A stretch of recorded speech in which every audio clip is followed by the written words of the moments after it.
नमस्कार। देश और दुनिया की तमाम फटाफट खबरों में आपका स्वागत है। खबरों के लिए आपसे निवेदन की यदि आपने हमारे चैनल को सब्सक्राइब नहीं किया तो कृपया करके आपके अपने चैनल को सब्सक्राइब कर लें। आप सब्सक्राइब करते हैं तो हमें हिम्मत होती है सही और सच्ची खबरें आप तक पहुंचाने की। तो क्या है आज की बड़ी खबर?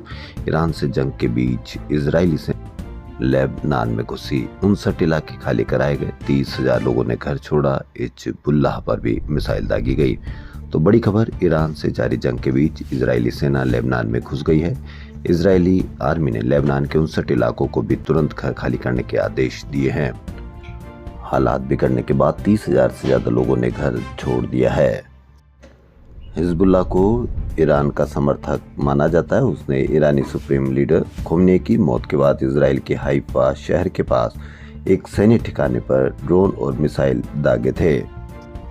इजराइल ईरान जंग में भारत से 250 से अधिक फ्लाइटें कैंसिल हो गई। दुबई से 149 यात्री दिल्ली लौटे।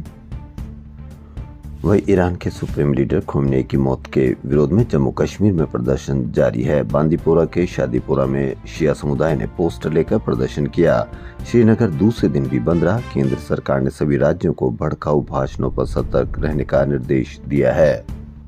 आईसीसी टूर्नामेंट में 5वीं बार भारत इंग्लैंड सेमीफाइनल होगा। अब तक मुकाबला 2-2 से बराबर। 1983 और 2024 में इंग्लैंड को हराया था। भारत और इंग्लैंड आईसीसी टूर्नामेंट में 5वीं बार सेमी में आमने सामने होंगे। अब तक खेले गए 4 मुकाबलों में दोनों टीमें 2-2 से जीत के साथ बराबरी पर है। दिलचस्प बात यह है कि भारत ने इंग्लैंड को जब भी सेमीफाइनल में हराया, देश तब खिताब जीतने में भी कामयाब रहा।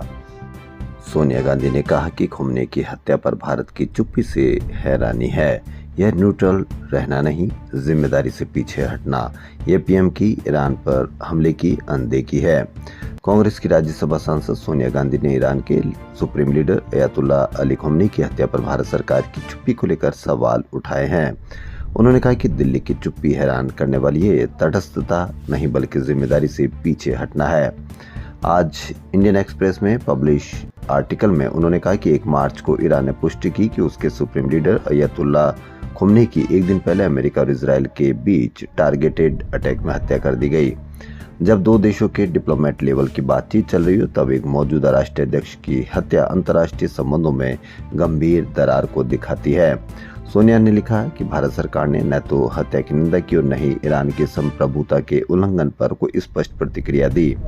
मोदी ने अमेरिका इजरायल के हमले को अनदेखा किया, केवल यूएई पर ईरान की जवाबी कार्रवाई की निंदा की। बाद में पीएम ने गहरी चिंता और बातचीत व कूटनीति की बात कही, जबकि हमला उस समय हुआ जब 2 देशों के बीच कूटनीति प्रक्रिया जारी थी। किसी विदेशी लीडर की टारगेट किलिंग पर भारत संप्रभुता और अंतर्राष्ट्रीय कानून के पक्ष में स्पष्ट नहीं बोलता। इससे विदेश नीति की दिशा और विश्वसनीयता पर सवाल उठते हैं। साल 2026 का पहला चंद्र ग्रहण दोपहर 3:21 से शुरू हो गया। यह शाम 6:47 तक रहेगा। इसके पहले ग्रहण का सूतकाल सुबह शुरू हो गया। देश भर के मंदिरों के पट मंगलवार सुबह मंगल आरती के बाद बंद कर दिए गए हैं। ग्रहण समाप्त होने के बाद ही मंदिरों में भगवान को स्नान कराया जाएगा और श्रृंगार होगा और तब आरती के दर्शन होंगे। इजराइल अमेरिका की तरफ से ईरान पर हमले किए जाने के बाद ईरान ने जवाबी कार्रवाई करते हुए होर्मुज जलडमरू मध्य के संकरे गलियारे से जहाजों के गुजरने पर पाबंदियां लगा दी। ऐसे में यह जानना अहम है कि यह वैश्विक व्यापार के लिए बहुत अहम है। ईरान के इस क्षेत्र में प्रतिबंध लगाने से बड़ा असर हो सकता है। यह कदम ईरान का पूरी दुनिया को बुरी तरह से प्रभावित कर सकता है। अमर उजाला की बड़ी खबर, पश्चिम एशिया में जारी तनाव के बाद खाड़ी क्षेत्र की एयर स्पेस प्रभावित होने से अंतर्राष्ट्रीय उड़ानों पर बड़ा असर पड़ा। सैकड़ों फ्लाइट्स रद्द होने और रूट लंबा होने के लंदन मुंबई जैसे रूट पर किराया 9 लाख रुपए तक पहुंच गया।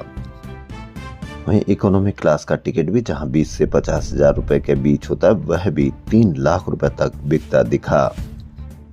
एयरलाइंस ने सफाई दी है कि मुख्य कारण रूट का लंबा हो जाना है। तो रूट का लंबा हो जाने पर पैसा बढ़ के इतना जबरदस्त बढ़ के कैसे आम आदमी को लूटा जा सकता है, यह आप कई बार देखते हैं। देश और दुनिया की तमाम फटाफट खबरों में फिलहाल इतना ही। धन्यवाद।